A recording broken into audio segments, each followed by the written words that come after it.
poem is about forgiveness. And I didn't understand forgiveness until I saw a woman named Reverend Kathy Ann Lewis in Seattle, Washington say 2 lines about forgiveness, which are in this next poem. And I credit it online and in my books and stuff, but it's hard to do it every time it's said or at every show. And I've seen people tattoo it on their bodies and credit me with it and send me emails. But you must know that this is not, the 2 lines about forgiveness in this poem are not mine. I'm just passing them forward. And in fact, they're not even Reverend Kathy Ann Lewis's. She was repeating them from someone she heard them from. And that's all I want you to know, just regarding credit where credit's due. Not that it ultimately matters, because we're all come from the same source, and we all need the same information to go along the way and to get there in a wholesome fashion.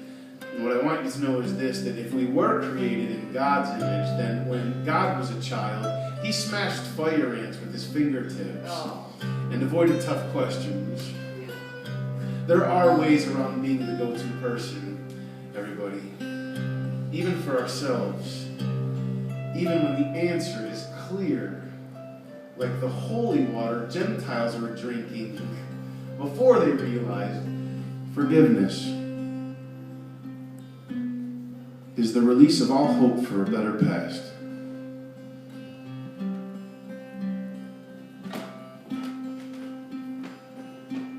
I thought those were chime shells in your pocket. So I chucked a quarter at it, hoping to hear some part of you respond on a high note. You acted like I was hurling Crowbirds and Mockingbars. Then you abandoned me for not making sense. Evidently, I don't experience things as rationally as you do. For example, I know mercy whenever I have enough money to change the jukebox at a gay bar. Somebody's got to change that shit.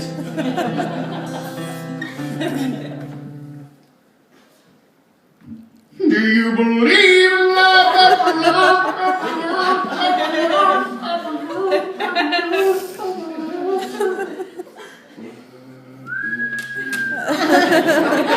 No!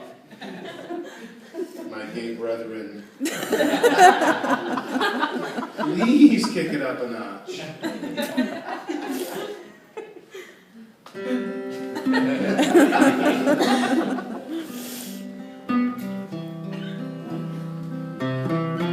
But you know mercy whenever someone shoves a stick of morphine straight up into your heart.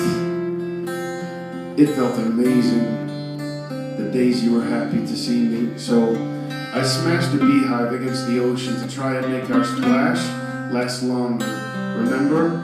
All the honey had me looking like a jellyfish. Ape. But you walked off the water in a porcupine of light, strands of gold drizzled out to the tips of your wasps. It's an apology letter to the both of us for how long it took me to let things go. It was not my intention to make such a production of the emptiness between us, playing tuba on a tombstone of a soprano, to try and keep some dead singer's perspective alive. It's just that I could have swore you sung me a love song back there, and that you meant it. But I guess some people just chew with their mouth open. So I ate earplugs alive with my throat, hoping they would get lodged deep enough inside the empty spots that I wouldn't have to hear you leaving, so I wouldn't have to listen to my heart keep saying, all my eggs are in a basket of red flags, all my eyes to a bucket of blindfolds, in the cupboard with the muzzles and the gauze. You know, I did not mean to speed so far out and off. Trying to drive your nickels to a well when you were happy to let those wishes drop, but I still show up for gentleman practice in the company of lead dancers, hoping their grace will get stuck in my shoes. Is that a handsome shadow on my breath, sweet woman? Or is it a cattle call in a school of fish? Still dance with me, less like a waltz for panic, more for the way we had hoped to swing the night we took off everything. We were swinging for the fences. Don't hold it against my love. You know I want to breathe deeper than this. I didn't mean to look so serious. I didn't mean to act like a filthy floor. I didn't mean to turn us both into some cutting board, but there were knives stuck in the words where I came from. Too much time in the back of my words. I pulled knives from my back and my words.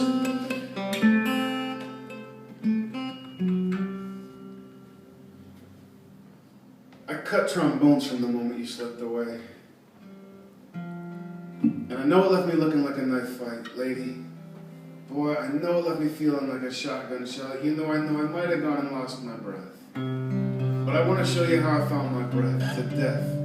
It was buried under all the wind instruments, hidden in your castanets. God damn, if you ever want to know how it felt when you left, if you ever want to come inside, just knock on the spot where I finally press stop. Play musical chairs with your exit signs. Yeah, I'm going to cause you a miracle when you see the way I kept God's image alive. Forgiveness is for anybody who needs safe passage through our minds. If I really was created in God's image, then when God was a boy, he wanted to grow up to be a man, a good man. And when God was a man, a good man, he started telling the truth in order to get honest responses. He'd say, yeah, shit, I know. I probably should have worn my cross for you again. But I don't want to scare the Gentiles off, y'all. That is not what I came here to do. He said, I am pretty sure I just came here to love you.